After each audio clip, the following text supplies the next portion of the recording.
Algunas cosas que vale la pena mencionar en el arranque de nuestro programa y tiene que ver con el ejercicio que tenemos que hacer permanente de la memoria. Ayer tuvimos visita, ayer estuvo Nicolás Césare, director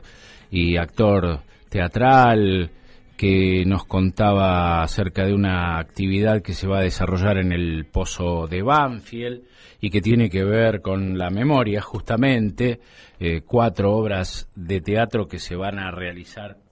allí. Les voy a decir algo a los muchachos que confeccionaron el flyer que nos dejaron aquí, un hermoso cartelito que dice Memoria Conurbana, 40 años de democracia, ciclo de teatro en espacios de la memoria, primera etapa. Y entonces, el domingo 3 de septiembre a las 19 horas, el señor Galíndez, Eduardo Pavlovsky, Inferno, Casi Todo, ceremonia teatral en tiempos de memoria, de y por Daniel Mancuso, el domingo 10 de septiembre a las 19 horas, Desde el Pozo, un relato en la oscuridad, de Nicolás Césare, que nos visitó ayer, el domingo 17 de septiembre a las 19 horas, y Malbones, Pujar en cautiverio, de Rocío Córdoba, el domingo 24 de septiembre a las 19 horas. La entrada es libre, se recomiendan para mayores de 13 años las obras. Y lo que no dice el flyer, muchachos, más allá del horario, es la dirección de el Pozo de Banfield, y que además las obras en estas fechas van a ser aquí en el Pozo de Banfield. Eso no está consignado en el flyer. Pero bueno, yo se los digo, a las 19 horas los próximos domingos, 3, 10, 17 y 24 de septiembre, en el Pozo de Banfield van a llevarse adelante estas obras que tienen que ver con el ejercicio de la memoria en un tiempo en que se hace necesario realizar todo tipo de ejercicio, tener ese músculo de la memoria bien ejercitado, si vale la redundancia. Es importante porque hay como una embestida del negacionismo, pero no solo del negacionismo, sino también de quienes han sido cómplices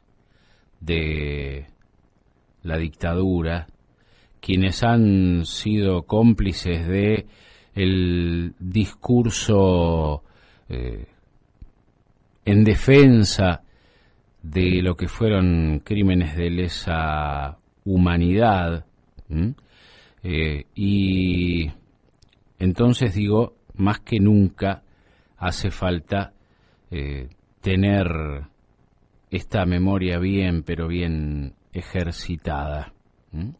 para que no nos suceda que no solamente la falta de memoria en los que ya tenemos algunos años y deberíamos tener todavía muy vivo en nuestra conciencia el recuerdo de lo que fue aquella terrible dictadura, sino también para aquellos que no lo vivieron y tal vez si no se lo contaron, desconocen parte de nuestra historia reciente. Para quienes quieran participar de esta actividad, Memoria Conurbana, a 40 años de la recuperación definitiva de la democracia, y digo esto intencionalmente, la recuperación definitiva, porque no nos podemos dar el lujo de retroceder ni un ápice en este sentido. Allí en Villa Centenario, en el Pozo de Banfield, que queda en la calle Siciliano y Bernet, justo en la esquina, hay que tratar de permitirse poner en la agenda las fechas y el horario en que se van a desarrollar estas obras y recomendar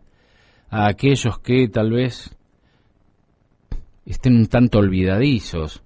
o aquellos que por desconocimiento no tienen presente algo que tiene que marcarnos muchísimo y regir en gran medida nuestra manera de pensar y nuestra manera de razonar lo que queremos, fundamentalmente en un momento preelectoral sensible para la Argentina, porque yo coincido con el análisis de algunos colegas que dicen que es una elección bisagra, que no es una elección más, que no es una de tantas. En este caso en particular estamos definiendo cosas muy importantes que pueden cambiar para siempre la historia de la Argentina y en algunos casos de manera absolutamente negativa. Pero la memoria la tenemos que tener no solamente en lo que sucedió, por ejemplo, no hace tanto, en el 2001, y pensar que cuando alguien utiliza la palabra blindaje, tenemos que recordar lo que significó el blindaje del 2001 y cómo terminó con aquel corralito, con la salida anticipada del presidente Fernando de la Rúa, la renuncia de Cavallo como ministro de Economía y el baño de sangre que generó un pueblo en la calle hastiado de todo ese manoseo. Pero tenemos que ir un poco más atrás y recordar que no había pasado mucho tiempo desde que habíamos recuperado la democracia. Habían pasado solamente 2 gobiernos y el tercero quedó a medio camino y se fueron en un helicóptero de la Casa de Gobierno, dejando un saldo de 39 muertos detrás de su huida. Pero antes de que comenzara ese proceso democrático en el 83, tuvimos una década oscura de terror y de muerte en la Argentina. Y muchos de los personajes que fueron colaboradores post-dictadura, tratando de convencer a buena parte de la sociedad que no fue tan malo, que existieron 2 demonios, que hubo una guerra, que había un terrorismo apátrida en la Argentina, que como siempre desdibujan y tratan de falsear los hechos de la historia, como sucedió desde los orígenes mismos de la patria. La historia mitrista que te enseñaron en la escuela, que nos enseñaron a los que tenemos algunos años más, apuntaba también en ese sentido, a justificar delitos y crímenes cometidos por los cipayos, vendepatrias y traidores, y minimizar la figura de quienes verdaderamente fueron los luchadores por la libertad. Incluso algunos los han demonizado, ¿no? Como a Bernardo de Monteagudo, como a Felipe Varela, como a Dorrego. Han tratado de mostrarlos como lo que no son, incluso al propio Rosas. Y a los que no demonizaron, trataron de convertirlos en una especie de imagen de figurita, imagen de bronce, algo lejano a lo que realmente pensaban y sentían estos próceres, estos hombres que fueron fundamentales para nuestra patria y que los recordamos, sí, pero con historias que no reflejan toda la realidad, con historias que tratan de dosificar aquella gesta para justificar sus males. Es una constante esto de torcer la historia y contarla como le conviene a algún sector. Y ha habido gente que ha participado en esto. Una de esas personas, defensora a ultranza de los criminales de lesa humanidad de la Argentina, hoy es candidata a vicepresidenta de la Nación.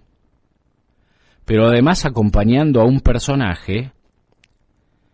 que nos remite mucho más lejos todavía en la historia, no solo de la Argentina, sino incluso de la humanidad toda. Porque el personaje de pelo revuelto y ojitos claros, el que utiliza el desparpajo para convencer a los pibes de que es diferente, de que es lo nuevo y de que es lo bueno, es más viejo que lo que nosotros consideramos viejo, porque nos vemos reflejados en nuestra propia historia. Es tan viejo como el fascismo, es tan viejo como el nazismo. Y usted dirá, che, pero ¿no estará exagerando? Bueno, hubo un presidente que le respondió a Milei y le dijo que esas frases que él utilizaba correspondían a un líder nefasto de la humanidad que se llamó Adolfo Hitler. Y uno podría decir, bueno, es una respuesta dura, es una respuesta breve, pero que va al hueso, y tiene toda la razón Petro al decir lo que dijo, porque Javier Milei se refirió al socialismo y a los socialistas como que eran, permítame decirlo en el término más fuerte posible para que se interprete en toda su dimensión, que eran una mierda, que eran lo peor, que eran los culpables de todos los males en la humanidad.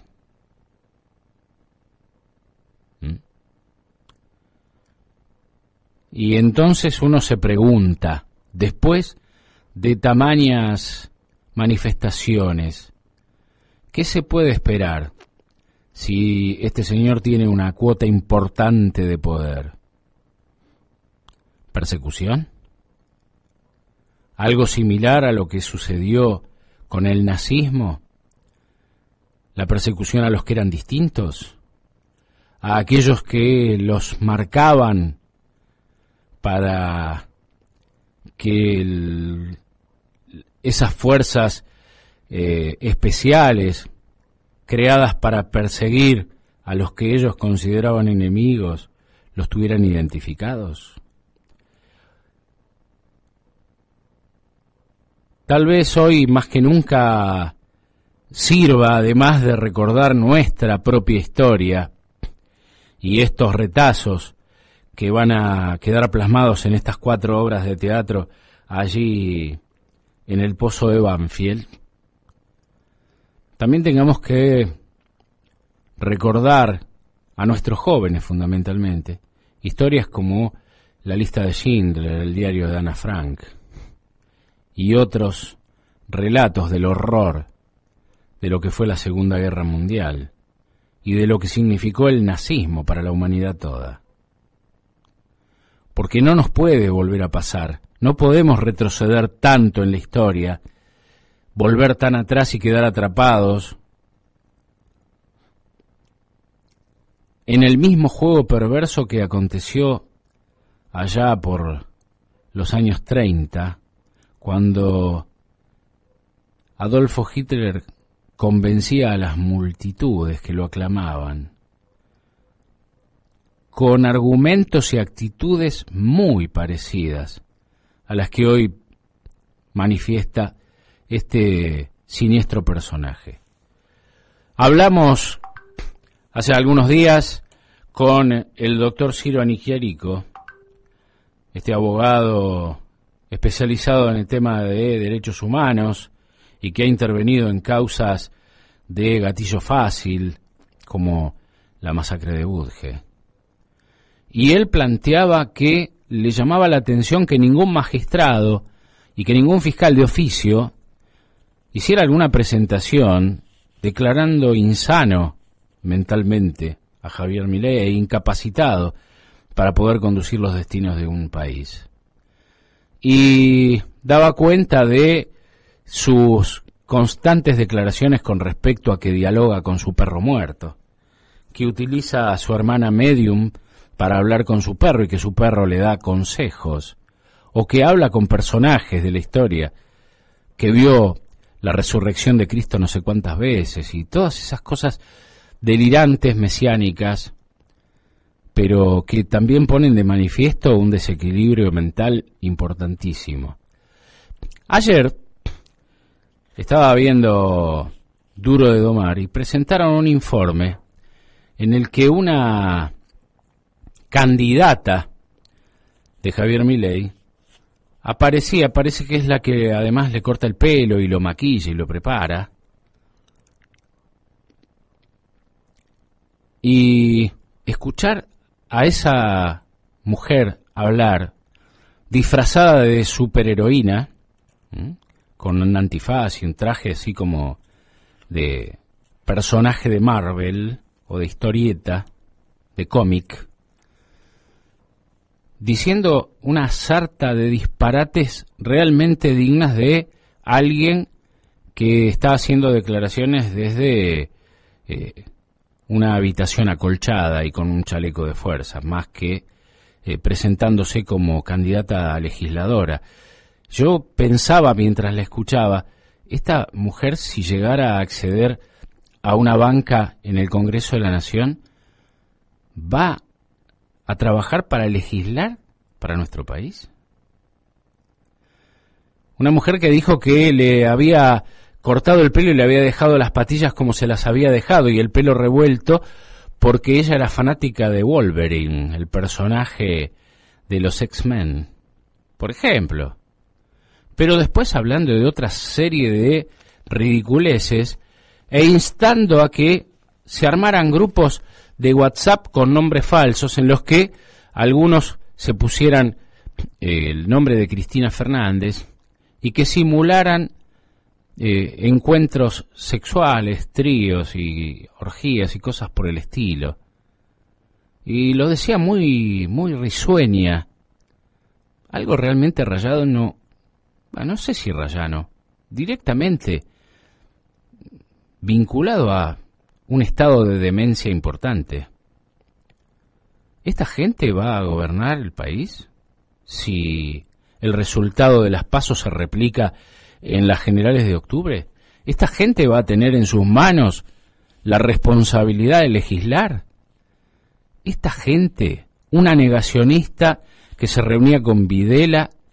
que estaba relacionada con los máximos genocidas, que no solamente es negacionista, sino cómplice de los delitos de lesa humanidad, que nadie que haya estado vinculado a ningún delito de lesa humanidad puede estar habilitado para ocupar un cargo público en la Argentina, y sin embargo esta mujer es candidata a vicepresidenta. La señora, entre comillas, Villarroel,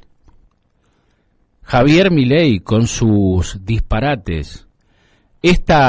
no recuerdo el nombre y la verdad que no me interesa recordarlo, pero tenga presente que es una de las principales candidatas a diputada de Milei y que además lo asiste personalmente, lo tunea para cuando aparece en público, es la que le corta el pelo, lo maquilla, lo prepara, lo disfraza. Bueno, Milei también se ha disfrazado de una suerte de superhéroe y dice una sarta de barbaridades que también son de paciente neuropsiquiátrico. ¿De verdad alguien puede creer que esa gente puede cambiar para bien la historia de la Argentina? ¿Que con gente como esa se termina con la supuesta casta corrupta de la política? que mete a todos en la misma bolsa y que trata de estiércol, de mierda humana, de desecho, de responsable de todos los males de la humanidad, a un sector político, a una línea de pensamiento política como el socialismo, que odia a la izquierda, que dice que va a romper relaciones diplomáticas con cualquiera que tenga tendencia hacia la izquierda. Aquellos que se rasgaban las vestiduras hablando de que la Argentina estaba fuera del mundo, que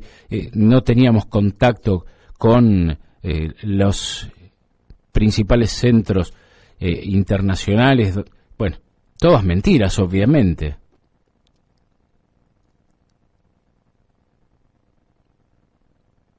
Me pregunto, porque vale la pena, digo, en este ejercicio de la memoria, recordar que en nuestra historia reciente tuvimos un 2001, que en nuestra historia un poco menos reciente tuvimos una sangrienta dictadura militar, que mucho más atrás tuvimos una supuesta revolución que se autodenominó libertadora, pero que sabemos, los que tenemos algunos años, que fue fusiladora, que derramó sangre de trabajadores, de luchadores sociales, y que la meta de la dictadura de los 70 fue aniquilar a lo mejor de la dirigencia política y sindical de la Argentina, a los mejores pensadores, a los mejores luchadores, a los mejores científicos, a los mejores deportistas, porque hubo deportistas que fueron perseguidos y otros que fueron desaparecidos, porque hubo estudiantes y profesores que fueron desaparecidos, torturados, asesinados, quitados de en medio, dirigentes sindicales. La mayor parte de la lista de los 30.000 está conformada por dirigentes sindicales, de esos que vale la pena tenerlos presente por su compromiso de lucha, por su entrega, por sus convicciones, por su honestidad, tanto intelectual como en todo sentido de la palabra. A esa gente se la consideraba peligrosa y a esa gente se fue a buscar para hacerla desaparecer. A los que podían haber sido los mejores dirigentes del futuro. Y entonces hoy nos quejamos y decimos, bueno, vivimos eligiendo el menos malo. Tenemos la casta. La señora Villarruel, que acompaña al que habla de la casta todo el tiempo, se encargó de que los buenos dirigentes, digo, ella no, pero lo que ella defiende, fueron los que se encargaron de aniquilar a quienes no hubieran sido, entre comillas, parte de la casta, a quienes hubieran sido los mejores, los más probos, los más comprometidos con la causa nacional, los más comprometidos con el pueblo, los que estaban dispuestos a dar la vida, y de hecho la perdieron por ello, por el bien de sus semejantes. Y vamos a tirar toda esa historia a la basura y entregar en manos de dementes y de defensores de genocidas los destinos de una nación.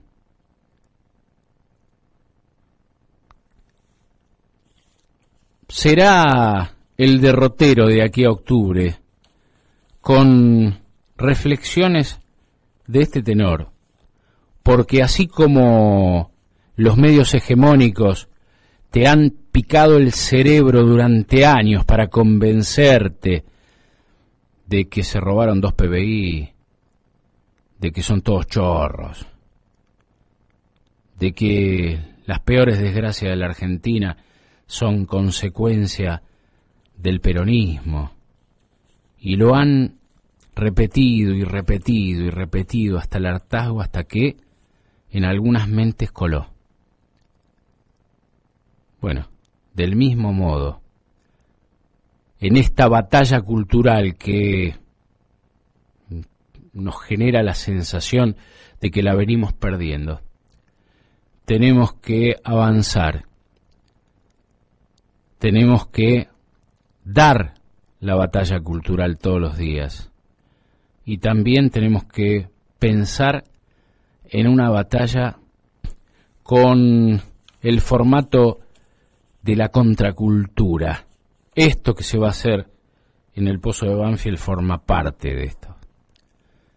Pero hay que aportar mucho más. Y allí, aunque te bastardeen, aunque te señalen con el dedo, y aunque traten de descalificarte diciendo que sos actor, actriz, artista, músico, militante, o que sos periodista militante, levantá la cabeza, sacá pecho y decí con todo orgullo: sí, soy militante por la vida, soy militante por la causa nacional, soy militante por mi pueblo, a mucha honra. A través del éter invisible, en un mundo mágico donde las palabras se vuelven susurros y las melodías flotan en el aire, la radio cobra vida. Es un portal hacia un universo sonoro, un lienzo donde las ideas encuentran su voz y los sueños se entrelazan con la realidad. La radio es el eco de la humanidad, un faro que guía nuestras emociones y despierta nuestros sentidos. La 144.